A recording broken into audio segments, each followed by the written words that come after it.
What's up, guys? This is Jesse Alley here with the GroundSounds exclusive. We have Multimagic here in the building at the GroundSounds studio. Guys, introduce yourself. Let's say what's up. Hey, I'm Corin. I'm Meg. I'm Jimmy. I'm Tony. I'm Evan. And guys, they're straight out of Cincinnati, Ohio. Got to represent the fellow Ohioans coming from Columbus. How was the drive up? It's an easy question. Pretty easy, yeah.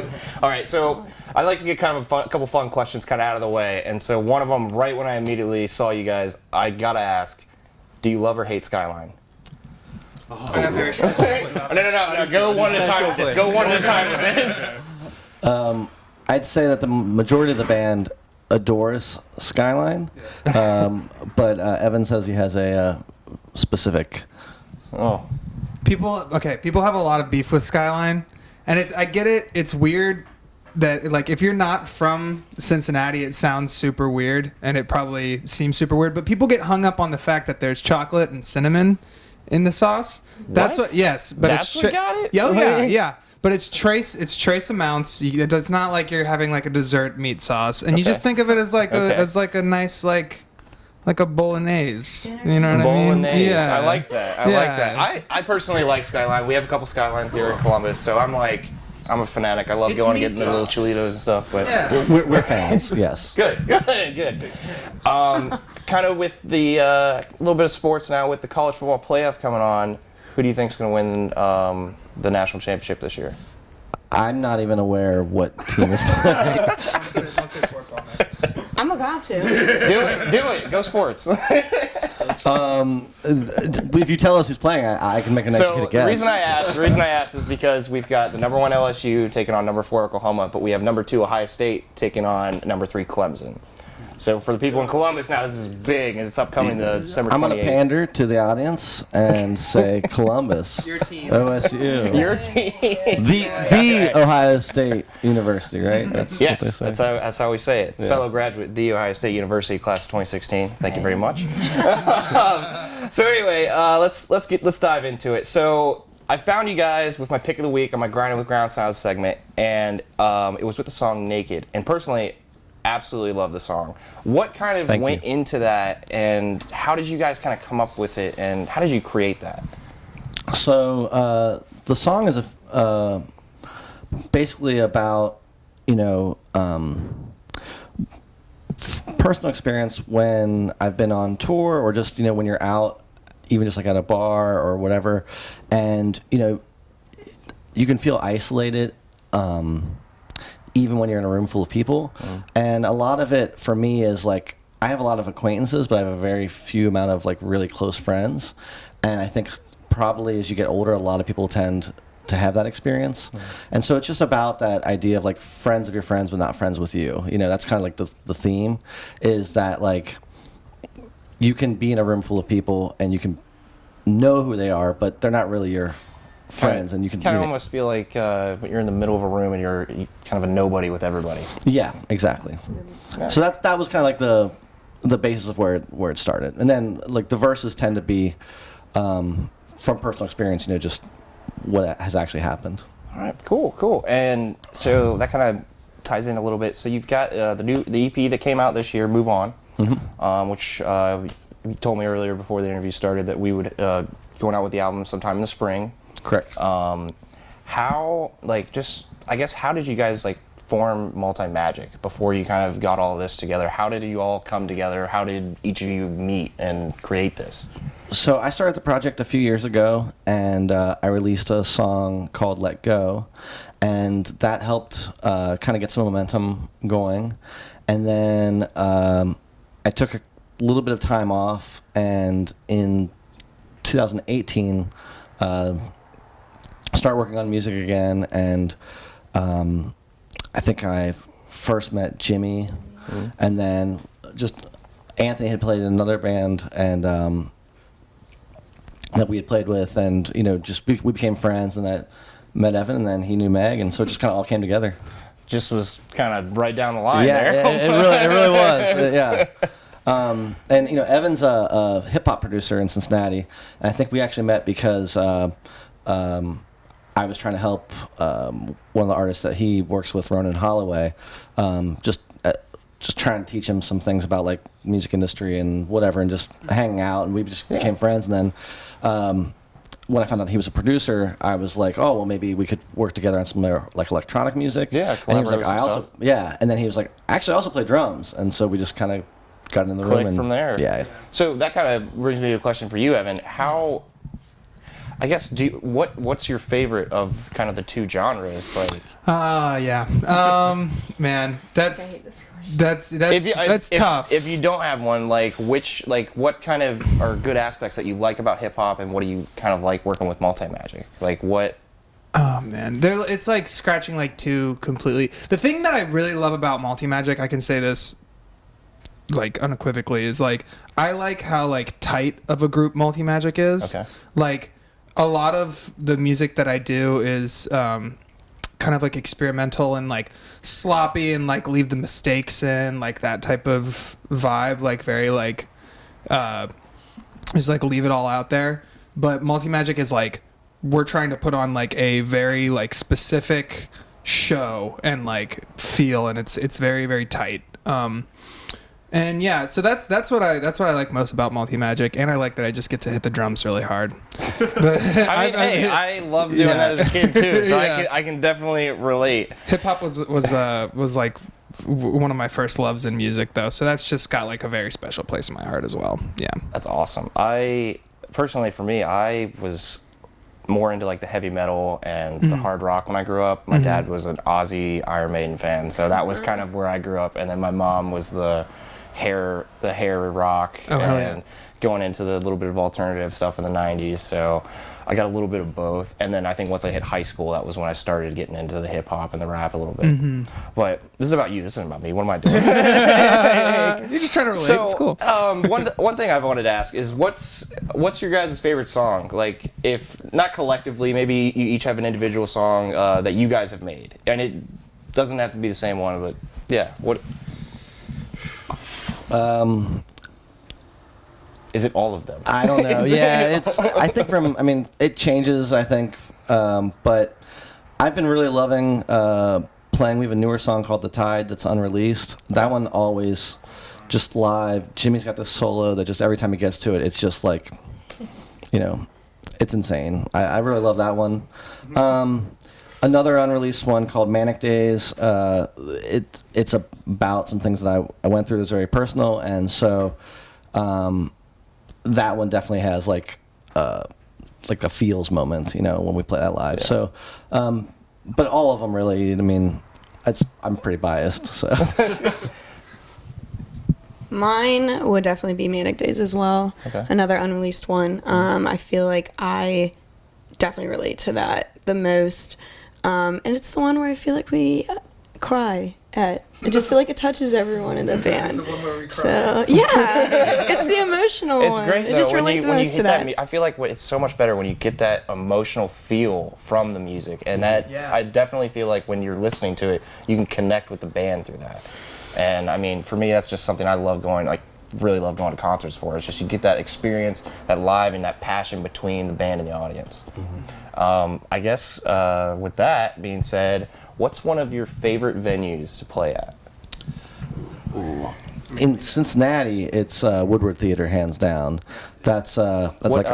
So what are they? Why is that kind of your favorite then? Well, it's become like our home base. So in Cincinnati, there's a really cool venue called Motor, and it's basically just this little 150 capacity bar, but they do live music. Every night of the week, it's always original, and Nice. It's just a really great spot. And a few years ago, the guys that own Motor bought this 100-year-old theater called Wood and opened it as the Woodward Theater, and it's just been kind of the spot that like all the local bands from Cincinnati try to transition from playing Motor into Woodward, and that kind of is like this really, when you make that jump, it's like this.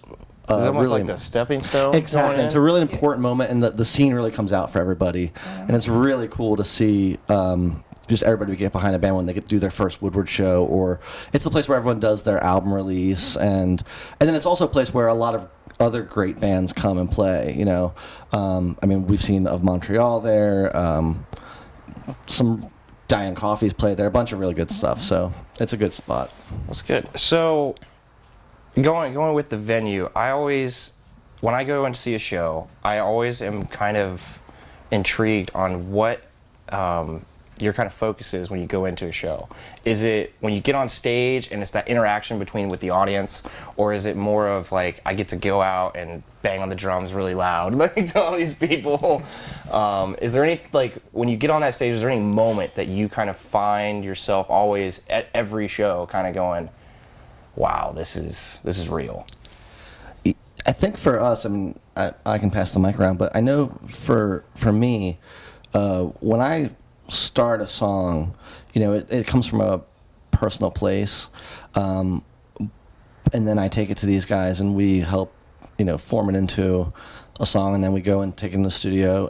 But the whole idea is, like, if we're going to show it to people and then we're going to go and perform it live, it really is about connecting with people. And so, you know, if we've done our job and we're prepared and we're rehearsed, it just feels awesome to actually go up on stage, and then you just feel comfortable and you can just go out there and do what you love doing, you know? And when we do that, and seeing people who've never heard the music before start just moving their head, or, you know, like you said, come up to you afterwards and say, like, oh, I related with that, you know?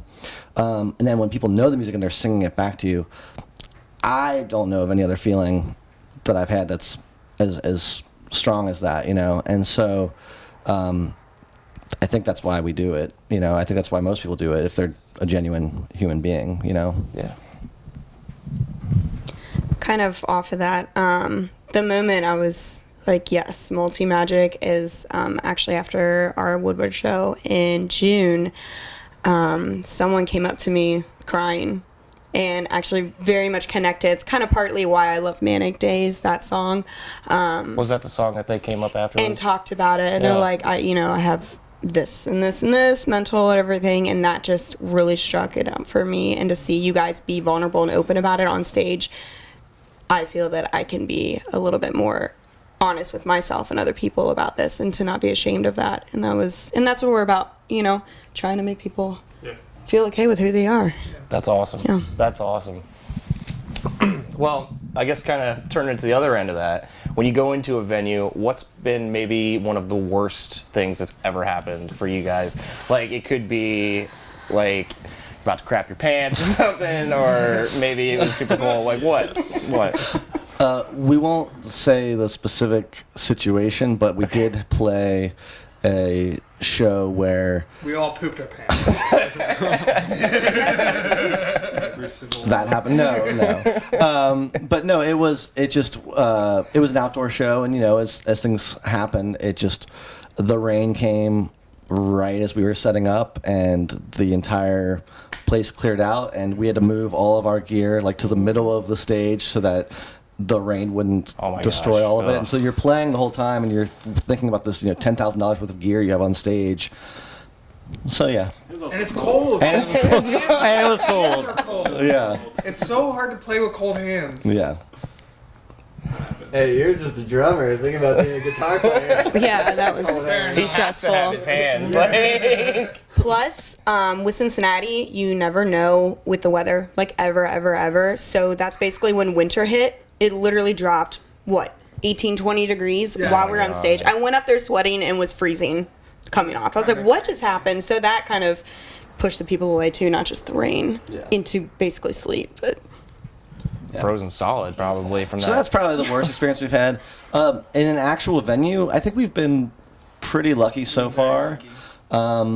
You know, so we'll see. We'll have to follow up with you and let you know when we give me a call, text me, let me know, be like, hey, right into this dude. No. So kind of going back into a little bit of, like, your music and stuff like that. What is like your kind of goal, like, going forward with the EP and the potential album coming up next year? What is your, I don't want to say end game, because I know you guys obviously you want to keep it going, but what do you see yourself going forward with? So I think the main thing is just we want to make music as long as we can, and, you know, we really like each other, so that's good. Good, yeah. So hopefully we can keep making music together. And I mean, everybody here has other projects too. Jimmy and Meg are both songwriters. Tony's in another band. Evan plays, as a producer and as a DJ. So there's a lot of other things that people have going on. So it's a matter of like just the logistics, and hopefully people enjoy it and they keep coming out and supporting it, and we just keep growing. And that's kind of the goal. And for this year, we are actually having a lot of talks right now about what we want to do next year. And so I'm excited to write. Yeah, I mean the main thing is putting this music out, supporting it, and then on to the next. Yeah. Well, I pretty much got just one last question for you guys. I know I had kind of read a little bit about it, that you guys had it seemed like you guys had hit sort of that national stage just a few years ago, and you were starting to get that up and coming, and then it just seems like you almost disappeared. And now you're coming back and you're starting to get some great music. I mean, the EP that's with the 4 songs so far, I love it. It's amazing. I think it's really, really good. That's obviously why I picked your Naked as my pick of the week. But it just seems, what happened, I guess? Like, where was that filler space, I guess? So, yeah.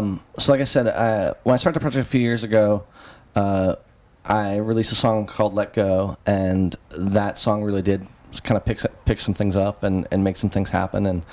And that helped me put together a band, which we played around the Cincinnati area. And then, we played New York, and we did South by Southwest and some other festivals. And so we started working on a record and putting it together. And in February of 2017, we were basically kind of at a similar stage of where we are right now, where we were talking about what are the plans for the year, what are we going to do. And, I had this really bad cold, and I went into a clinic, and I was misdiagnosed and overprescribed some medication, and I ended up suffering from what's called prednisone-induced mania. And basically, after about a week or so of being on the medication, I ended up in the hospital. And it was a very scary time, and I lost some friends, and some of those were people that I was playing music with at the time, and it was tough. And so I took some time off, and there were some other things going on in the Cincinnati music scene that I was involved with, and so I kind of put my energy into that while I sussed out what was going on with Multimagic. And after about 6 months, it kind of realized the people I was working with before wasn't going to be what it was. So I said, okay, well, I'm not stopping. So I think about that time is when I met Jimmy and Evan, and we started working together on some stuff. And then by the end of the year, we had gotten in the studio, and then we met Meg and had her come in, and so just going into 2018, and we just really started becoming a band. And then so the goal for 2019 was, all right, we're a band now again, let's put some music out, because it had been a very long time since we had done that. And so yeah, it just life's funny the way it works, and people say that you learn who's going to be there for you when the bottom drops out. And I certainly learned that lesson. So a lot of the music is about things that people deal with in their 20s and their early 30s, and just in life in general. But a lot of these newer songs are definitely from that experience. Well, that's a very powerful message you just said right there. And honestly, shout out to our guys watching, or guys and gals watching this right now. You guys overall make great music. I'd read about that a little bit, and I really felt a strong connection with that. I know we had talked about it a little bit before we started, but you guys keep doing what you're doing. Like, if you guys keep going the way you're going, you guys are going to be great. Thanks, and man. I really appreciate you guys coming up, and yeah, we're thrilled to be here. Coming to the studio. Guys, Multimagic, they got their EP out now. Move On. And they also have got their new album coming out next spring, so please keep looking out for them. They're playing at Ace of Cups tonight, and they are going to be great. All right, guys, this is Jesse Alley signing off. See you later. We're Multimagic, and you're watching GroundSounds.